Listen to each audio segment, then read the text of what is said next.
Assalamualaikum warahmatullahi wabarakatuh. Perkenalkan, nama saya Trifariska dengan NIM 18230054. Di sini saya akan membawakan judul artikel yaitu kompetensi dan kemajuan komoditas berjangka pasar di seksi penemuan harga, volatilitas, dan lindung nilai. Yang pertama, latar belakang masalah. Makalah ini merupakan upaya untuk menilai pasar berjangka komoditas pertanian India di hal penemuan harga, efisiensi lindung nilai, dan volatilitas. Uji kointegrasi kausalitas Granger, uji dan model koreksi kesalahan vektor atau FEC. Regresi kuadrat terkecil biasa atau OLS, eksponen modal heteroskedastisitas bersyarat autoregresi umum atau EGARCH. Nilai berisiko FAR modal digunakan untuk mencapai tujuan penelitian. Hal ini diamati bahwa tempat pasar memimpin pasar berjangka. Hubungan lead-lag bervariasi dari satu komoditas ke komoditas lainnya. Selain itu, risiko penurunan ada di kedua pasar dan volatilitas ditransmisi dari pasar spot ke pasar berjangka. Pasar berjangka komoditas pertanian ditemukan kekurangan efisiensi lindung nilai. Yang kedua, kasus yang dibahas. Keberhasilan setiap investasi tergantung pada pengembalian dari investasi.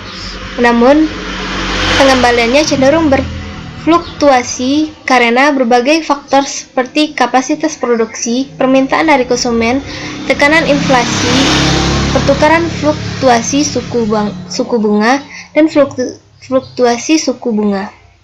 Semua ini faktor individu atau bersama-sama juga menyebabkan variasi dalam harga produk dan jasa dari setiap sektor secara umum. Dan sektor pertanian pada khususnya kurangnya pendirian ardisasi produk pasar terorganisir, fasilitas penyimpanan, pemasaran yang tepat, pengetahuan tentang harga diri berbagai pasar yang berbeda, dan pandangan ke depan tentang harga masa depan produknya. Hal ini membuat sektor pertanian rentan terhadap risiko harga. Ketidakstabilan harga menjadi perhatian bagi mereka yang terlibat dalam bisnis dan juga memiliki dampak yang luas pada ekonomi secara keseluruhan. Yang ketiga, objek penelitian atau sampel penelitian. Kami menggunakan model EGARCH untuk mengukur besarnya volatilitas di pasar individu atau struktur aset. Kami menangkap gerakan pengembalian independen untuk menangkap volatilitas di masing-masing pasar.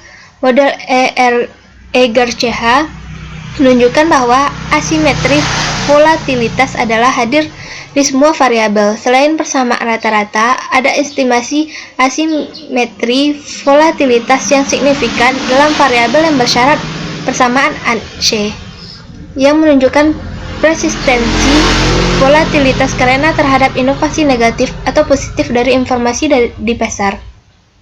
Ini dikenal sebagai istilah bias informasi. Volatilitas adalah diamati pada komoditas seperti cana dan jera untuk futures pengembaliannya, dan tidak ada bias informasi yang terlibat dalam pengembalian berjangka. Tabel 5, komoditas seperti cabai, jera, kacang kedelai, dan tabel 3, hasil kausalitas. Yang keempat, teknik analisa data. Kami memilih kontrak bulan dekat untuk analisis. Kami memilih komoditas pertanian untuk pengolahan data. Kami memilih pertanian komoditas budaya karena struktur mikropasar komoditas pertanian sangat ketat dibandingkan dengan komoditas non-pertanian yang diperdagangkan di bursa. Atau zonalitas adalah kendala penting yang melemah prediksi teori permintaan dan penawaran. Pertanian terpaksa mengalami kesulitan penjualan hasil panen mereka karena risiko aktivitas kartel. Komoditas yang dipilih adalah cana, cabai, jera, kacang kedelai, dan kunyit. Alasan dibalik memilih komoditas ini, daripada pertanian lainnya, komoditas adalah perdagangan berkelanjutan merupakan selama sampel titik. Hal ini membuat data seragam dan relevan untuk Perison. Masa studi adalah 6 tahun Januari 2010 sampai Desember 2015. Hasil penelitian.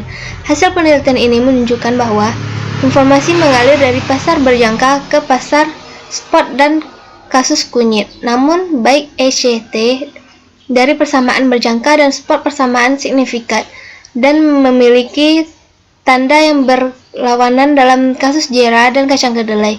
Selain itu, nilai absolut dari koefisien dalam kedua kasus juga kira-kira sama. Ini menyeratkan bahwa ketika ada ketidakseimbangan dari pasar, baik pasar meningkat dan menurun secara bersamaan di jangka pencapaian keseimbangan. Dengan demikian, dapat disimpulkan bahwa arah arus informasi atau hubungan lead-lag prinsip bervariasi dari komoditas ke komoditas. Baiklah, hanya itu yang dapat saya sampaikan. Kalau ada kata-kata yang salah, mohon dimaafkan. Assalamualaikum warahmatullahi wabarakatuh.